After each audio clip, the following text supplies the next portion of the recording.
Il se manifeste et se révèle. Amen. Ce n'est pas le fait d'être dans une grande synagogue où Dieu il agit. Gloire à Dieu. Amen. Est-ce que quelqu'un me dira un témoignage? Depuis vendredi, on est là, on prie le Seigneur, on adore Dieu. Est-ce que quelqu'un sent qu'il a envie de partager quelque chose avec nous pour juste rendre gloire à Dieu? Parce que c'est ce qu'on peut faire pour lui rendre la gloire. Amen. Moi j'ai un témoignage. Ouais, c'est là, nous dit son témoignage. Viens ici, viens là. Il nous dit son témoignage. En fait, tout s'est passé mercredi. Et mercredi soir, dans les environs de 23h40, quelque chose comme ça, j'étais très fatiguée. Et, le Saint-Esprit me disait, Sandra, lève-toi et prie. Et je disais, mais non, je suis fatiguée, j'ai cours demain, je ne peux pas. Il me dit, Sandra, lève-toi et prie. Et je dis, bon, d'accord, Saint-Esprit. Et il m'a emmené à prier pour certaines personnes, notamment une amie à moi qui a des problèmes au cœur et qui, tout le temps, elle était essoufflée, tout le temps, elle n'était pas, elle n'était pas bien en fait. Et du coup, j'ai commencé à prier. Et donc, c'est ce matin, le Saint-Esprit me rappelle, il me dit demande à ta copine comment elle va depuis mercredi, qu'est-ce qui s'est passé et tout. Et donc, je lui dis écoute, elle s'appelle Marie. Je dis Marie, t'as toujours tes problèmes de cœur que tu m'avais dit mercredi, comme ça, t'étais pas bien, tout ça. Elle me dit non, depuis mercredi, je vais bien, je dors bien, je respire mieux, tout ça. Et elle me dit mais pourquoi tu me poses cette question? Et je lui dis parce que le Saint-Esprit m'a demandé de prier pour toi dans la nuit de mercredi. Et donc je l'ai fait. Et hier on a parlé de la prière aussi, comme quoi la prière c'était efficace. Et donc c'est tout ce que je voulais dire. Je voulais rendre témoignage parce que voilà pourquoi il ne faut pas arrêter de prier. Et, Amen. Que le Seigneur nous bénisse. Ce matin quand je me suis réveillé, j'ai pensé à Marie, je ne sais pas pourquoi. Je ne sais pas si c'est la même Marie, mais je me réfère à la Marie qui prie avec nous souvent, qui était là à l'anniversaire la dernière fois. Ce matin, son visage m'est venu à l'esprit, il dit Marie, tu fais quoi chez moi ici? Dieu, il est extraordinaire. Amen. Le Dieu que nous servons, c'est un Dieu juste. Il ne faut pas douter de la présence de Dieu, il ne faut pas douter de la puissance de Dieu. Notre Dieu, il est incomparable. Amen. Il faut savoir juste le comprendre. Alléluia. Et partager son fardeau. Lorsque tu comprends Dieu, tu comprends. Amen. Lorsque tu t'intéresses à Dieu, il fait de toi son intime. Amen. Lorsque tu cherches le voie de Dieu, lorsque tu cherches les traces de Dieu, lorsque tu cherches à comprendre la pensée et la volonté de Dieu, il fait de toi son ami fidèle. Amen. Bien aimé, Dieu, il ne déçoit jamais. Regardez, des gens qui se trouvaient devant la mer. Il n'y avait pas de bateau, il n'y avait pas de Titanic, il n'y avait pas de navire. Ils étaient poursuivis par une grande armée de pharaons. Bien aimé, la Bible dit que Moïse a dit, ces Égyptiens que vous voyez, vous ne les reverrez plus jamais. Il a même ajouté plus jamais. C'est pour vous dire que Dieu veille sur la parole de son serviteur pour l'accomplir. La Bible dit, je n'ai jamais vu le juste mendier sans pain. Lorsque tu t'intéresses à Dieu, Dieu s'intéresse à toi. S'intéresser à Dieu, ce n'est pas le fait d'aller dans les grandes synagogues, excusez-moi. S'intéresser à Dieu, ce n'est pas le fait d'aller dans les grandes églises, non, pas du tout. S'intéresser à Dieu, ce n'est pas se saper tous les dimanches pour aller dans les grands rassemblements. S'intéresser à Dieu, c'est un mode de vie, c'est une relation dans laquelle Dieu se sent. Amen. C'est une relation dans laquelle Dieu trouve son intérêt et Dieu trouve nous notre intérêt en tant qu'enfant de Dieu. Donc quand tu es dans une relation dans laquelle Dieu ne se sent pas, c'est évident que tu tournes en rond. Quand tu es enfant de Dieu, que Dieu se sent dans la relation dans laquelle tu es engagé, toi-même tu es épanoui et tu le sens. Amen. C'est précieux ce que je dis ce matin. Lorsque Dieu se sent dans une relation dans laquelle toi tu es engagé, toi-même tu le ressens dans ton cœur, que Dieu il est avec toi. Tu as le courage de dire qu'il s'appelle Emmanuel. Alléluia. Dieu il ne déçoit pas mes bien-aimés. Je sais de quoi je parle. Dieu il ne déçoit pas. Même si tu vis les moments difficiles, même si tu es dans l'ombre de la vallée de la mort, Dieu il ne déçoit pas. Dieu il ne déçoit pas. Même si tu es un parent qui est malade, à l'heure où je parle, Dieu il ne déçoit pas. Dieu il ne déçoit pas. Même si tu souffres à l'heure où je te parle, Dieu, il ne déçoit pas. Il ne change pas. La Bible dit qu'il est le même hier, aujourd'hui et éternellement. La seule chose qu'il te demande, c'est d'être en phase avec ce qu'il te demande, c'est tout. C'est de le comprendre, c'est de l'accepter de tout ton cœur. Notre volonté n'est pas la volonté de Dieu. Alléluia. La volonté des hommes n'est pas la volonté de Dieu. Si la volonté des hommes était la volonté de Dieu, alors le monde n'aurait pas de sens. Parce qu'on allait tout prévoir. Parce qu'on allait dire ça, déclenche-toi, ça se déclenche. Mais parce qu'il y a un Dieu qui règne au-dessus des cieux et qui est le maître des temps et des circonstances et qui connaît tout. C'est lui qui sait ce qui est bon pour nous. Par exemple, quand tu as besoin d'argent maintenant, il sait que tu ne vas pas mourir. Mais maintenant, l'argent que tu sollicites, ce n'est pas l'argent dont tu as besoin. Mais lui, Dieu, il sait l'argent dont tu as besoin pour pouvoir décanter une situation au moment opportun, pour te rapprocher de lui. Amen. Quand Dieu exauce ton vœu, ton sujet de prière, c'est pour que tu te rapproches de lui. Amen. Dieu n'exauce pas un sujet de prière pour faire Koh-Lanta ou bien pour faire la mode. Non, pas du tout. Dieu, il exauce un sujet de prière pour que tu te rapproches de lui. Raison pour laquelle les gens qui disent qu'ils ont réussi, ils ont du succès, ils ont du succès. Ça, ils peuvent le permettre. Parce que matériellement, c'est visible. Mais tant que le succès dans lequel ils baignent ne leur rapproche pas de Dieu, ils ont échoué. Excusez-moi. La valeur d'un homme ne se démontre pas parce qu'il a beaucoup d'argent. Non, pas du tout. Ça dépend de ce que Dieu a mis en lui. Et si Dieu n'a rien mis en toi, c'est qu'il n'est rien du tout. Au cimetière, il y a qui va là-bas? Tout le monde va là. Mais tout le monde ne va pas au cimetière. Tout le monde va au cimetière. Mais tout le monde ne va pas au ciel. C'est très important, mes bien-aimés. Au cimetière, tout le monde, quel que soit le cadavre dans le tête, quel que soit le cercueil en or, en diamant, ou bien en quel matériel ils vont te mettre, tu vas aller au cimetière. Demandez à Johnny Hallyday. Ils l'ont jeté jusqu'à Saint-Barth. Il est loin de la France, il est à Saint-Barth, loin de la métropole. Oh non. Actuellement, j'encourage trop les amis. Il y a mes amis à Rouen là-bas, je ne les loue pas.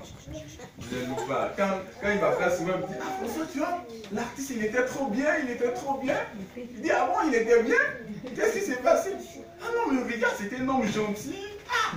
Bon, c'est ce que vous dites. Moi, personnellement, je ne vois pas la gentillesse, mais il paraît qu'il a déshérité ses enfants. Est-ce que vous le savez? Et je leur ai dit, est-ce que vous savez que Johnny Hallyday, il a déshérité ses enfants? Oui, mais c'est le truc, ça arrive. Non, pas du tout. Quand tu es enfant de Dieu, tu ne peux pas déshériter tes enfants. Non. Il a déshérité ses enfants. Est-ce que c'est votre... Donc, du coup, c'est votre idole. Donc, si je comprends bien, je marche avec des gens qui vont déshériter les enfants. Là, moi, je ne marche plus avec vous. Mais bien aimé, notre Dieu ne change pas. Si tu as Dieu, tu as tout. Si tu n'as pas Dieu, tu n'as rien. Amen. Ce matin, on va parler de l'histoire de quelqu'un dans la Bible. Je vais témoigner aussi. Vas-y, en fait, le Seigneur m'a guéri d'une douleur que j'avais au bras. Une douleur qui collait jusque dans le bras. Voilà, je me souvenais même que j'avais cette douleur. Je me suis aperçue en fait que la prière, suite à la prière, j'ai été guérie. Que le Seigneur nous bénisse. Dieu nous guérit, il s'appelle Yoga Rafa. Amen. Ce matin, on va parler un peu de la prière. Amen. On va parler de la prière. Parce que c'est important de parler de la foi. Nous tous on prie. Quand je lève, on prie, je fais ma prière, c'est mes amis musulmans. Moi aussi j'étais musulman. Mon papa, il avait vu une femme musulmane qui nous plaisait bien. Il nous a tous fourrés dedans.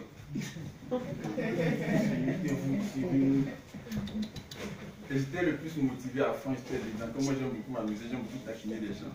Et le mec, on a la prière.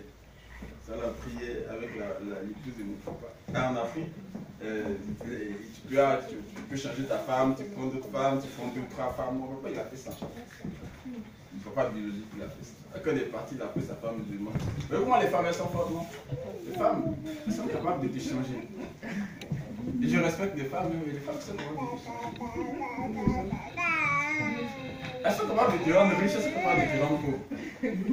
Dieu leur a donné le pouvoir, les femmes. Et je ne souhaite pas les femmes. Si une femme veut te rendre pauvre, elle va te rendre pauvre. Si une femme veut te rendre riche, elle va te rendre riche. Tout dépend de où est-ce que tu la mets.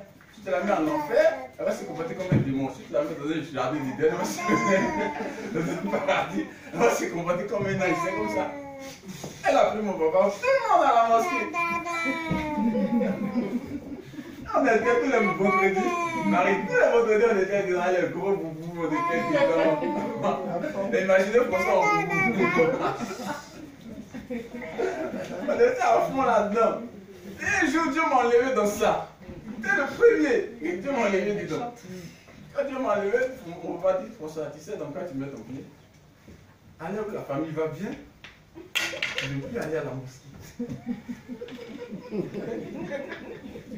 Tu sais dans quoi tu mets ton pied? Alors que le monde va bien ici. J'ai commencé à avoir tous les mêmes problèmes avec mon papa. Tous les mêmes problèmes. J'ai dit, je ne veux plus. Ils m'ont coupé les vivres. Il n'y avait plus d'argent, rien. C'était difficile, hein? Ouais, je ne mangeais plus. Oh non, c'était trop bon. Et bien joué un bon matin, le gars il dit il ne va plus. Oh. Il ne sait pas ce qu'il n'a pas marché. Il m'a appelé, il dit il ne va plus, mais il dit pourquoi il a pensé que c'est moi, c'est à cause de moi il ne va plus. Il a pris la décision. Il a pris la décision sur qui ne va plus. Il a dit ah. Bon, si c'est pas celui qui a pris la décision que tu ne vas pas, gloire à Dieu. Mais moi, je n'ai pas dit que c'est à cause de moi que tu ne vas pas. Je n'ai pas dit que c'est à cause de ma prière que tu ne vas pas. Mais heureusement que tu ne vas pas, bon, c'est ton choix. Le choix. Et comme ça, il a arrêté. Après, il s'est donné au Seigneur. Le frère a arrêté, il s'est donné au Seigneur. Tout le monde au Seigneur. Amen. Et c'est comme ça. Oui. Ah. Il a pu manger. Quoi? Il a pu manger. Manger? Ah oui, non, mais si, non, lui, il avait toujours le droit de manger, c'est le père. C'est il faut respecter les parents. Les gens qui ne respectent pas leurs parents, ils ont des problèmes avec Dieu, ils ne savent pas. Ne vous étonnez pas pourquoi les enfants en France ici souffrent. Il y a des lois naturelles qui existent. Si tu ne respectes pas tes parents, tu ne respectes pas tes parents. La Bible dit, honore ton père et ta mère, et tu vivras longtemps sur la terre. Chaque fois que tu leur montres du respect, tu raccourcis le nombre de jours. Il ne faut pas t'inquiéter. Chaque fois que tu montres du respect à tes parents, tes jours raccourcissent. Chaque fois, même si ton papa il est sorcier, il faut le respecter. Chaque fois que tu désobéis à ton père, ça diminue, ton nombre de jours diminue. Combien les enfants en France ici souffrent, tu le vois, ils souffrent, ils insultent les parents, ils insultent les parents. Tu n'as pas besoin d'être chrétien pour ça, Dieu va te frapper, tes chrétiens, tu vas te frapper. Ce sont les lois naturelles que Dieu a établies. Respecte ton père et ta mère et tu vivras longtemps. Est-ce qu'il a dit, chrétien, respecte ton père et ta mère, on dit tout le monde. Si tu ne respectes pas ton papa, Dieu va s'occuper de toi. Et encore, si ton papa ou ta maman a le droit d'ouvrir la bouche pour répondre à l'acte que tu as posé parce que tu leur as manqué de respect, là c'est dramatique. Faisons attention les enfants. Gloire à Dieu. Ce matin on va parler de la prière.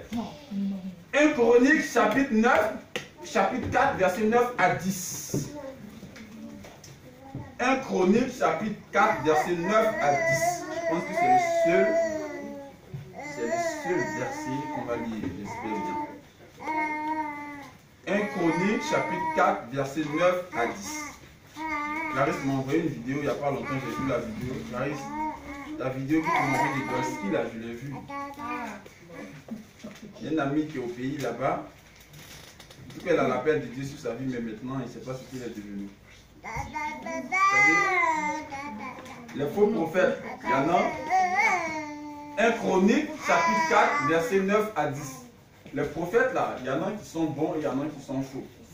Maintenant, il y en a qui sont bons et qui deviennent bons faux. C'est-à-dire qu'ils se tombent, ils ont l'appel de Dieu et ils font des n'importe quoi, ils font des bêtises. Quand j'ai vu la vidéo que Clarisse m'a envoyée, tu regardes la vidéo, tu rigoles. Le mec il fait des appels de fond. Tu as la vidéo là, s'il te plaît, Clarisse? Il faut me la montrer, s'il te plaît. Est-ce qu'on a trouvé un Chronique chapitre 4, verset 9 à 10? Attends, on va prendre la vidéo là. Je veux bien qu'on regarde la vidéo. C'est très intéressant la vidéo. Dans la vidéo, quand vendredi soir qui était trop fatigué, je suis rentré là. Comme on disait un peu sérieux, j'ai regardé un peu la vidéo.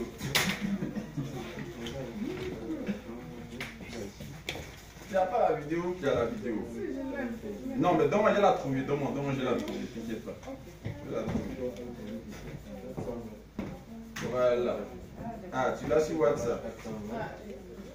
Tu l'as pas sur Facebook. Voilà, attends, je vais la trouver sur Facebook. T'inquiète pas, je vais la trouver. Gloire à Dieu. Amen. Il y a des choses qui se passent dans ce monde, les amis. Alors, je vais retrouver cette vidéo. Jésus a changé mon histoire. Jésus a changé mon histoire. Jésus a changé mon histoire. Jésus a changé mon histoire. En toi, j'ai mis ma confiance. En toi, j'ai mis ma confiance. En toi, j'ai mis ma confiance. En toi, j'ai mis ma confiance. Amen. À la cité.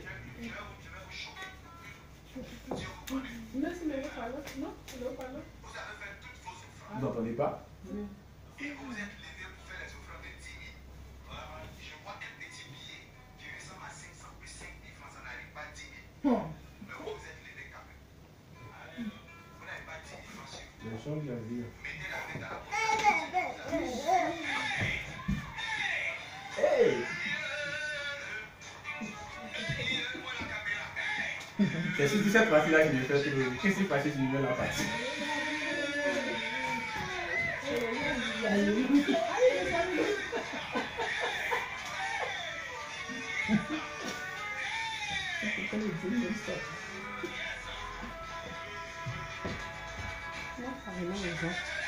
Il y a une autre partie encore qui va venir.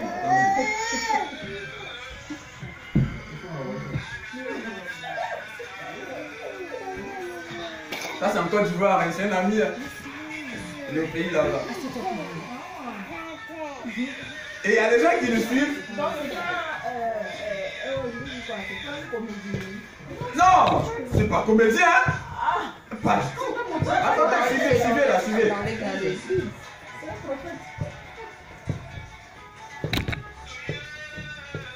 C'est pas comédien. Hey, non. Il est un ami, je le connais. Le père des croyants. Il doit 4 000.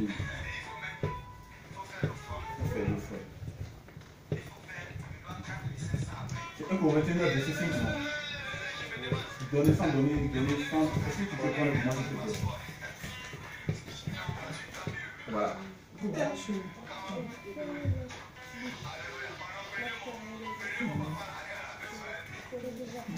On va prendre l'argent. Quoi? Un Corinthiens va venir avec. Donner sans contrainte là. Comme la voiture, quand même. Oui. Bon, c'est drôle. C'est drôle dans vos poches là, ça va ouvrir la main tout de suite. Et il y a des gens qui le suivent, hein? Il y a des gens qui sont là qui le suivent.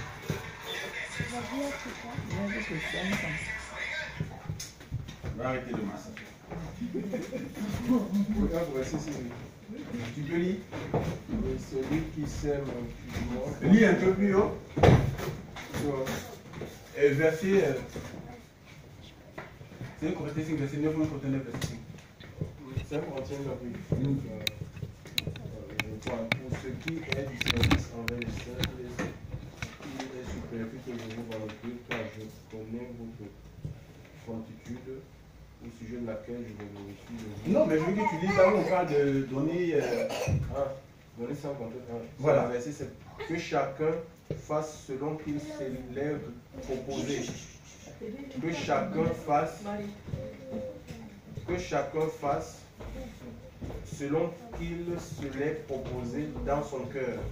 Que chacun fasse selon qu'il a résolu dans son cœur.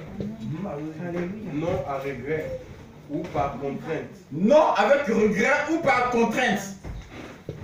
Donc on ne va pas te forcer la main. Oui. Vas-y. Par contrainte, car Dieu aime celui qui donne joyeusement. Dieu aime celui qui donne de façon libérale, avec joie, en dansant, en manifestant cette joie. On n'oblige pas quelqu'un à donner l'argent à Dieu. Parce que Dieu même il n'oblige pas. C'est pas toi un autre humain. Il envoie les drones dans les poches. Il les drones dans les poches, il leur donne l'argent. Et il y a beaucoup qui le suivent, qui sont là. Vous comprenez? Et c'est comme ça l'église de Dieu aujourd'hui. Mais Jésus revient bientôt, mes frères. Il te trouve dans un environnement comme ça. Lui-même qui fait là, Dieu il l'a verrouillé sur toi. Toi-même tu l'as, tu l'écoutes, Dieu il l'a verrouillé sur toi aussi. Parce que tu lis la Bible, hein. Il ne faut pas dire c'est lui qui m'a trompé. Tu lis la Bible. Tu sais qu'on ne doit pas escroquer les gens. Tu sais qu'on ne doit pas prendre l'argent des gens. Tu le sais très bien. La Bible dit de donner de façon libre, sans contrainte. On n'oblige pas. On fait des offrandes. Même qu'après la prédication, on a fait des offrandes. Si tu as l'argent, tu fais ton offrande. Si tu n'as pas l'argent, tu ne fais pas. Dieu, il sait que tu n'as pas. Mais quand tu l'as, tu fais ton offrande. Et aujourd'hui, beaucoup de personnes, beaucoup d'enfants de Dieu, à cause de la facilité, ils ne veulent plus prier. Ils veulent les Dieu me dit, Dieu t'a dit, Dieu me dit, Dieu t'a dit, Dieu me dit, Dieu t'a dit. Ils veulent qu'on leur dise leur passé, leur présent, leur futur. Ah, cette année, ta vie va changer. Fais une offrande sacrificielle, fais une offrande spirituelle, fais une offrande sacerdotale. Et on est dans ces choses. On est dans la séduction.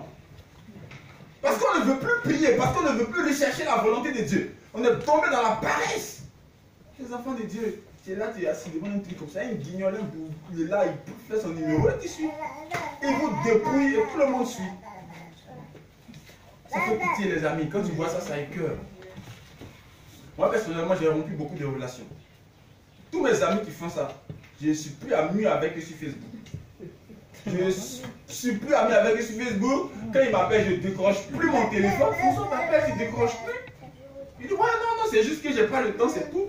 On voit que tu n'es plus là, tu ne suis plus, on t'invite, tu ne viens plus. Non, je suis passé à autre chose. Moi, j'ai un cousin aussi que j'ai bloqué, j'ai complètement bloqué. J'aime m'effacer son numéro, c'est la même chose, quoi. Donc, mais sérieux, les amis, Dieu ne nous a pas dit de voler l'argent des gens, c'est du vol. Ça, on va les convoquer à la justice. Dieu, il n'a jamais dit ça. Et des enfants de Dieu qui suivent ça, faites attention, Jésus revient bientôt. Aujourd'hui, notre Dieu, il se manifeste. Ici, là, tout le monde ici a des dons spirituels. Si tu veux, on va te dire ton passé, on va te dire ton présent, on va te dire ton futur. Dieu, il est capable de ça. Tu n'as pas besoin de faire une offrande pour ça. Hein? Dieu, il est capable de ça. Tu n'as pas besoin de faire Dieu pour te guérir, pour guérir ton enfant, pour te donner beaucoup d'argent. Il n'a pas besoin que tu fasses un sacrifice. Lui, il sait ce dont tu as besoin. Il connaît ton besoin. S'il veut, il va le faire. Et il n'y a rien qui va se passer. Tu n'as pas besoin d'envoyer les drones dans les poches. Oui, il a fait survoler les drones. Le dernier drone, le dernier cri de drone. Est-ce qu'on a trouvé un Chronique chapitre 4, verset 9 à 10, s'il vous plaît? 1 Chronique 4, verset 9 à 10. Jésus revient bientôt. Jébet était plus considéré que ses frères. Sa mère lui donna le nom de Jébet en disant, c'est parce que j'ai enfanté avec douleur.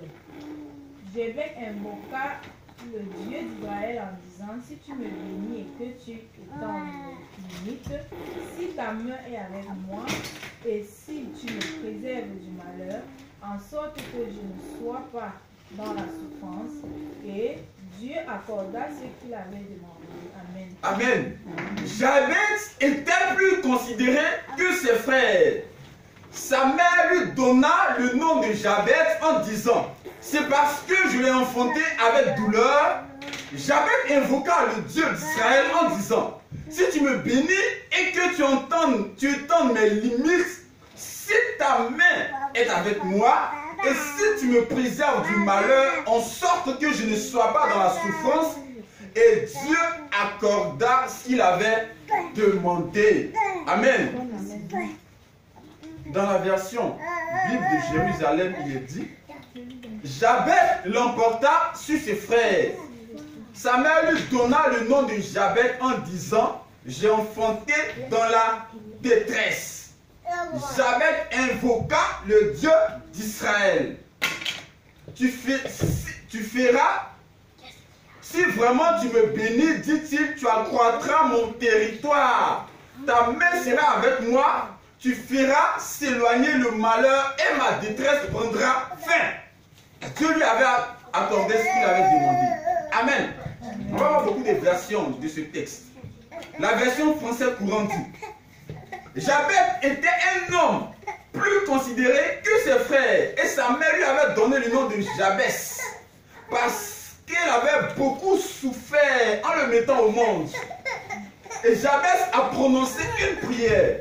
Dieu d'Israël, accorde-moi ta bénédiction, augmente mes possessions, étends sur moi ta main protectrice et éloigne de moi le malheur et la souffrance. Dieu lui accorda ce qu'il avait demandé. Dans la version Tob, il est dit, Jabez invoqua le Dieu d'Israël en disant, si vraiment tu me bénis, alors tu agrandiras mon territoire, ta main sera avec moi, tu éloigneras le malheur pour que je ne sois pas dans la douleur. Et Dieu accomplit ce qu'il avait demandé. Dans la Bible du Semeur, il est dit, Jabez n'était plus considéré que ses frères. Sa mère lui avait donné le nom de Jabez en disant, c'est parce que je l'ai enfanté dans la douleur. Jabez invoqua le Dieu d'Israël en disant, si tu me bénis réellement, et si tu agrandis mon territoire, si tu es avec moi, si tu éloignes de moi le malheur pour m'épargner la souffrance, et Dieu lui accorda ce qu'il avait demandé. Gloire à Dieu. Gloire à Dieu. Dis la dernière version. La version nouvelle édition de Genèse. Jabez n'était plus considéré que ses frères, et sa mère lui donna le nom de Jabez en disant, c'est parce que je l'ai enfanté avec douleur. Et Jabez invoqua le Dieu d'Israël en disant, si tu me bénis et que tu étendes mes limites, si ta main est avec moi et si tu me préserves du malheur, en sorte que je ne sois pas dans la souffrance, et Dieu accorda ce qu'il avait demandé. Gloire à Dieu. Bien aimé, cette histoire nous parle de Jabez. Jabez fait partie de la tribu de Juda. Alléluia. La tribu de Juda fait partie des 12 tribus d'Israël. Alléluia. Les 12 tribus d'Israël viennent de Jacob, qui après avoir combattu avec l'ange, Dieu a changé son nom. Amen. De Jacob en Israël. Alléluia. Et Jacob a eu des enfants. Et les enfants qui sont aujourd'hui les 12 tribus d'Israël. Et parmi ces tribus d'Israël, il y a la tribu de Juda, il y a la tribu de Manassé. Alléluia. Et il y a Jabez. Et Jabez vient de la tribu de Juda. Lorsqu'on regarde, on dit souvent, oh Dieu, oh Jésus-Christ de Nazareth, le lion de la tribu de Juda. Bien aimé, Jabez ne venait pas d'une tribu de, je ne sais pas, de seconde zone. Non. Jabez venait de la tribu de Juda qui avait des caractéristiques. Mais ce qui est important, qu'il faut souligner, c'est que la maman de Jabez a connu des difficultés. La maman de Jabez a beaucoup souffert. Pour avoir Jabez, elle a souffert. Amen. Pour avoir Jabez, elle a souffert. Certainement, elle était stérile. Certainement, peut-être qu'elle n'avait pas d'homme qui la regardait. Peut-être que tu es là, tu as envie de te marier, mais il n'y a pas de garçon qui te regarde. Et tu te demandes, est-ce que moi-même, je ne suis pas jolie? Tu as commencé à te poser des questions. Oh, tu es une belle femme. Comme tu te regardes, c'est que tu es une belle femme. Tout va bien chez toi dans ton organisme. Mais depuis, tu n'as pas encore d'enfant. Tu n'as pas encore fait bébé. Tu n'es pas encore tombée enceinte. Et peut-être qu'on se moque de toi. Et peut-être que les gens disent, non, mais la fille là, c'est pas une femme. Elle ne fait pas enfant. Comment on le connaît, les gens, quand tu ne fais pas enfant, c'est fini. On commence à parler de toi. Oh, elle ne fait pas enfant, laissez là. C'est une sorcière. Elle fait les avortements. Et Jabez, la maman de Jabez, étant dans ses difficultés, elle a beaucoup souffert. Et lorsqu'elle est tombée enceinte, qu'elle a accouché Jabez, elle lui a donné le nom de Jabez. Et Jabez veut dire douleur. Jabez veut dire souffrance. Qui parle de souffrance, pas de difficulté. Qui parle de difficulté, pas de problème. Comment tu peux mettre ton enfant au monde et tu l'appelles douleur, tu l'appelles souffrance? Imaginez-vous les amis. Partout ton enfant, quand on l'appelle Jabez, viens manger. Souffrance, viens manger. Problème, viens manger. Mais chaque jour, sa vie est faite de problèmes. Sa vie est faite de difficultés. Sa vie est faite de combats, de combats, de combats. Là où les gens vont vite, lui, il n'ira jamais vite. Parce que quand tu sors ce mot de ta bouche, c'est une malédiction que tu prononces sur sa bouche. Et le pouvoir a un nom. Raison pour laquelle toi, tu as la possibilité de donner un nom à ton enfant. Fais attention au nom que tu lui donnes. Il ne faut pas lui donner un nom qui va t'éteindre sur l'enfant et qui va impacter sur la destinée de l'enfant. Raison pour laquelle Dieu a changé le nom de Jacob en Israël. Parce que Dieu savait que Jacob avait une grande destinée. Alléluia. Et toi, tu es maman, tu es papa. Dieu te donne d'orienter la destinée de ton enfant. Gloire à Dieu. Raison pour laquelle tu ne dois pas ramasser un nom dans la poubelle pour le coller à ton enfant. Mais cherche la volonté de Dieu pour la destinée de ton enfant et donne-lui le nom dont il a besoin. Amen. Il ne faut pas que ton enfant va souffrir. Que quand il va grandir, parce que ton enfant, c'est la volonté de Dieu. Jabez s'appelait souffrance. Amen. Imaginez-vous, toute sa vie, on l'appelait souffrance. Toute sa vie. Mais Jabez, il n'a pas oublié. Mais en fait, aujourd'hui, quand on parle de Jabez, c'est vrai que son nom veut dire souffrance, son nom veut dire douleur. Mais on ne parle pas de lui parce que Jabez a fait quelque chose de particulier. Mais on parle de Jabez parce que Jabez a eu de l'audace divine. Jabez a fait ce que les gens qui ne s'appellent pas souffrance n'ont jamais fait. Gloire à Dieu. Jabez est sorti de l'eau. Comme le frère le disait le vendredi, il faut s'affirmer. Et Jabez s'est affirmé. Jabez a cru au Dieu d'Israël. Et Jabez savait que le Dieu d'Israël était capable de changer sa destinée. Gloire à Dieu. C'est lui qui nous fait passer de la mort à la vie. Notre Dieu, il peut tout. Notre Dieu, il peut tout.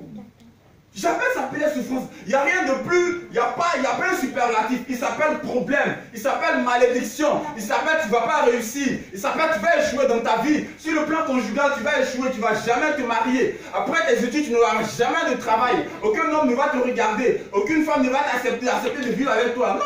Tout ça, ça veut dire Jabez. Mais il ne s'est pas arrêté là, Jabez. Jabez a triomphé de cet handicap. Alléluia. Jabez il s'est retrouvé, il a dit non, ça suffit. Ça ne peut pas continuer ainsi. Gloire à Dieu. Bien aimé, ce matin, Dieu il va nous parler. Amen. Donc Jabez, on ne parle pas de lui aujourd'hui parce que il a fait une offrande tout à l'heure. Non, non, non, pas du tout. On parle de lui parce que Jabez a prononcé une prière. Et quand tu regardes dans la Bible, il y a des personnes qui ont prononcé des prières et Dieu a décanté leur situation. Alléluia. Quand tu prends dans la Bible, il y a des personnes qui étaient dans des positions défavorables, qui ont prononcé des prières et Dieu a réorienté, il a redéfini leur plan de vie. Amen.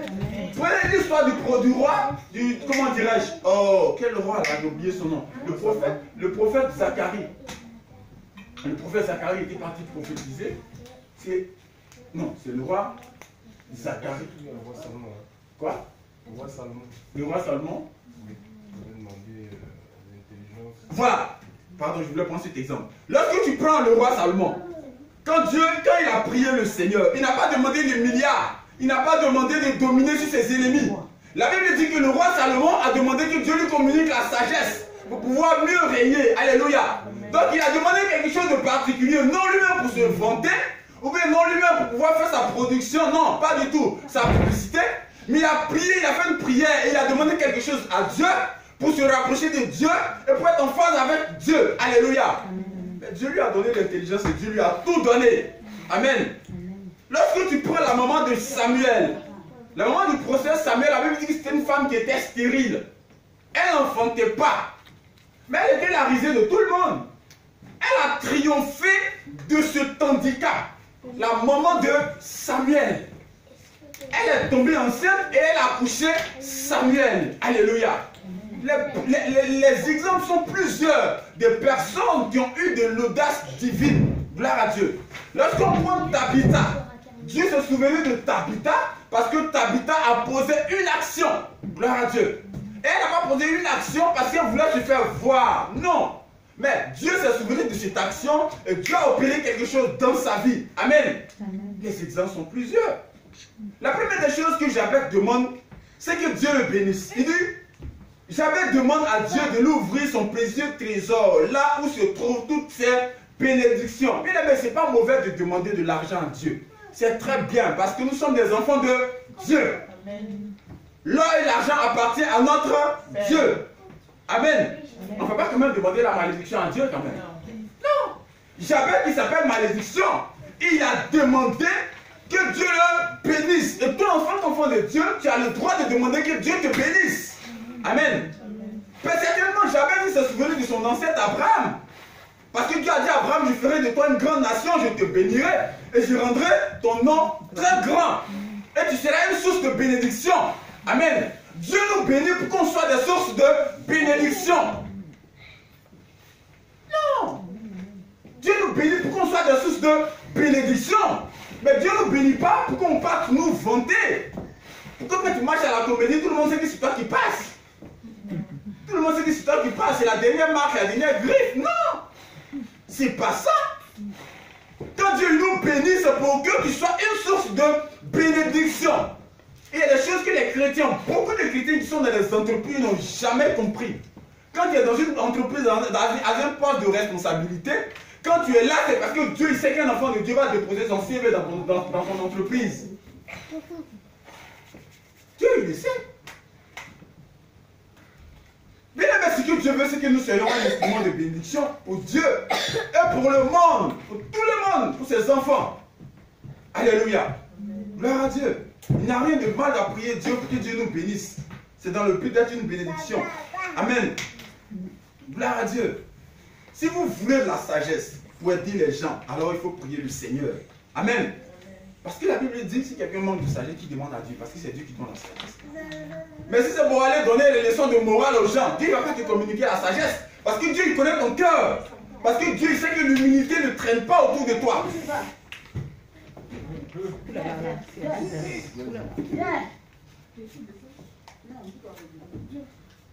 Gloire à Dieu.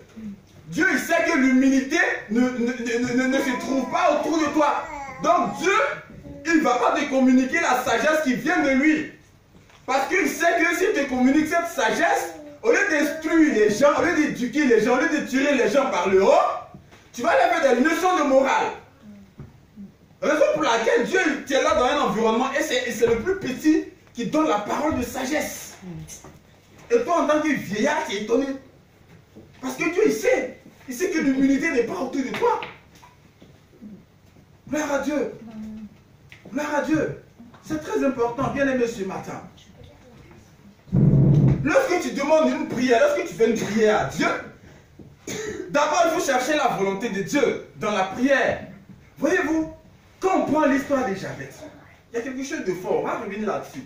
Et Jabez s'est certainement souvenu aussi de son ancêtre Jacob qui a lutté avec Dieu. Il dit, quand Dieu lui dit, laisse-moi aller, Jacob dit, je ne te laisserai point aller, que tu ne m'aies béni. Amen. Et c'est à ce moment que Jacob est rentré dans le pays de la promesse. Gloire à Dieu. Voyez-vous, lorsque Jacob a réalisé, lorsque Jabez a réalisé la situation difficile dans laquelle il était, il n'a pas pleuré. Il ne s'est pas alarmé. Amen. Il ne s'est pas alarmé. Il n'a pas passé toute sa vie à se plaindre. Il a fait le bon choix et au moment opportun. Il a pris une décision. Il a dit, c'est Dieu seul qui peut changer cette situation dans laquelle je me trouve. Il ne faut pas te confier à un homme, mon frère. Il faut te confier en Dieu de tout ton cœur. Il faut te confier à Dieu de tout ton cœur. Comme Jacob. Jacob s'appelait Jacob. Dieu s'est souvenu de Jacob. Et quand il a combattu avec l'ange, l'ange voulait partir. Il dit, tant que tu ne me bénis pas, je ne te laisse pas. C'est significatif. Parce que Jacob s'est affirmé. Si tu réclames quelque chose de Dieu, il faut t'affirmer d'appartenir à Dieu. Et cela doit se voir dans ta façon de vivre. Pensez-vous que Jabez, il était un pied en Dieu, un pied après Dieu? Non, pas du tout. Jabez, certainement, lorsqu'il a pris la décision de reconnaître Dieu, Maître et Seigneur Sauveur sur sa vie, il s'est engagé de tout son cœur. Dieu a changé sa vie, Jabez. Toi, tu veux que Dieu change ta vie, mais ne lui donne pas tout ton cœur. Amen. Toi, tu veux que Dieu change ta vie. Dieu, il est prêt à changer ta vie. Tu ne veux pas lui donner tout ton cœur. Premièrement, il faut lui donner tout ton cœur. Mais quand tu demandes quelque chose à Dieu, il ne faut pas que tu t'asseyes comme si la chose va tomber du ciel. Est-ce qu'on se comprend? Quand tu demandes quelque chose à Dieu, il ne faut pas penser que ça va faire magie, pouf, ça va tomber du ciel. Non, pas du tout. Je prends un exemple. Notre Dieu, c'est un Dieu de justice. Tu as besoin d'argent. Seigneur, j'ai besoin d'argent. Tu as la possibilité de travailler. Tu as une formation, tu as une qualification. Tu as la possibilité d'aller déposer un CV. Bien aimé, quand tu vas déposer le CV, Dieu va s'arranger à ce que le CV tombe dans les bonnes mains et qu'on t'appelle en entretien. Il faut que tu prépares cet entretien. Il faut que tu travailles à cet entretien. Amen. Il faut que tu te prépares. Quand tu vas aller à cet entretien, Dieu il va s'arranger à ce que l'entretien se passe bien. Il va te donner les paroles qu'il faut à cet entretien. Il va opérer le miracle pour que tu sois recruté. Ça, c'est la volonté de Dieu. Notre Dieu, c'est un Dieu de justice. Bon, aujourd'hui, les enfants de Dieu pensent que Dieu va faire la magie. Dieu, il n'est pas magicien, les amis. Si tu lui demandes de l'argent, il t'a déjà donné de l'argent. Il dit, si vous demandez quelque chose dans mon nom, sachez que vous l'avez déjà reçu et vous verrez cela s'accomplir. Mais c'est un processus. Lorsque la Bible dit que c'est une prophétie dont le temps est fixé, attends-la car elle s'accomplira certainement.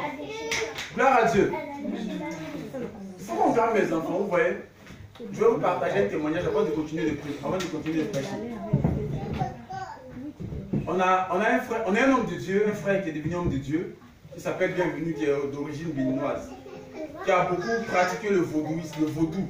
Le vaudou, c'est une dénomination sataniste, secte beaucoup pratiquée au Bénin. Et il s'appelle Bienvenu, je ne dis pas son nom de famille, pour ne pas qu'on se retrouve.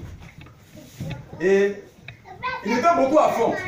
En tout cas, si tu veux avoir les exploits, les miracles, les trucs comme ça, tu vas le voir, il te donne de ses poudres et ça se passe très bien. Et souvent, si tu veux attraper ton mari ou ta femme qui te trompe, c'est pas compliqué. Quand vous mangez ensemble, tu prends une poudre qui te donne, tu mets dans la nourriture. Dès qu'elle te trompe, dès qu'elle va coucher avec un homme, ils vont rester collés. Ils ne vont pas se séparer. Et ça marche très bien avec lui. Et un jour, Dieu l'a confondu, il s'est donné au Seigneur. Mais quand il va se donner au Seigneur, il nous a fait une révélation que dans le monde des ténèbres, quand ils viennent à l'église pour distraire les gens, ils savent que les chrétiens ils aiment beaucoup les enfants qui sont à l'église. Donc qu'est-ce qu'il faut faire? Il faut faire du bruit avec les enfants. Mais les enfants ils sont inconscients, ils ne le savent pas du tout. Les enfants, on prie pour eux, la grâce de Dieu avec eux. Mais lui il a dit qu'il faut qu'on les embrouille avec les enfants. Et les enfants, comme ils savent qu'ils sont inconscients, il faut qu'on les fasse jouer. Et ça arrive dans le monde spirituel, on ne le maîtrise pas. Il faut qu'on prie vraiment pour nos enfants qui sont avec nous, pour ne pas que les esprits nous embêtent. Amen. On a besoin que les enfants qui sont avec nous soient dans la présence de Dieu, et que Dieu les calme. Amen. On ne va pas prier pour Adèle, parce qu'Adèle est bébé. C'est normal qu'elle vous exprime. C'est sa façon à elle de participer à l'adoration. Amen. Et pour les autres enfants, il faut qu'on prie pour eux, pour que le Seigneur soit avec eux. Gloire à Dieu. Donc je disais que notre Dieu, que nous prions, c'est un Dieu de justice. Gloire à Dieu. Si tu demandes de l'argent à Dieu, Dieu va te donner cet argent. Mais pour que tu voies la réalisation de cet argent, il faut que tu t'engages dans un processus. Raison pour laquelle il est dit, c'est une prophétie dont le temps est fixé. Elle court. Alléluia. Attends-la. Mais c'est une attente active, ce n'est pas une attente passive. Ce n'est pas du genre tu ne fais rien. Non, pas du tout. Quand la prophétie est donnée, elle est déjà en marche. Tant que tu ne t'actives pas, la prophétie ne viendra pas à l'existence dans ta vie. C'est une réalité, les bien-aimés. Raison pour laquelle il y a beaucoup de personnes à qui on a donné des prophéties et les prophéties ne sont jamais accomplies. Ils ont dit que ce sont les hommes qui sont des faux prophètes.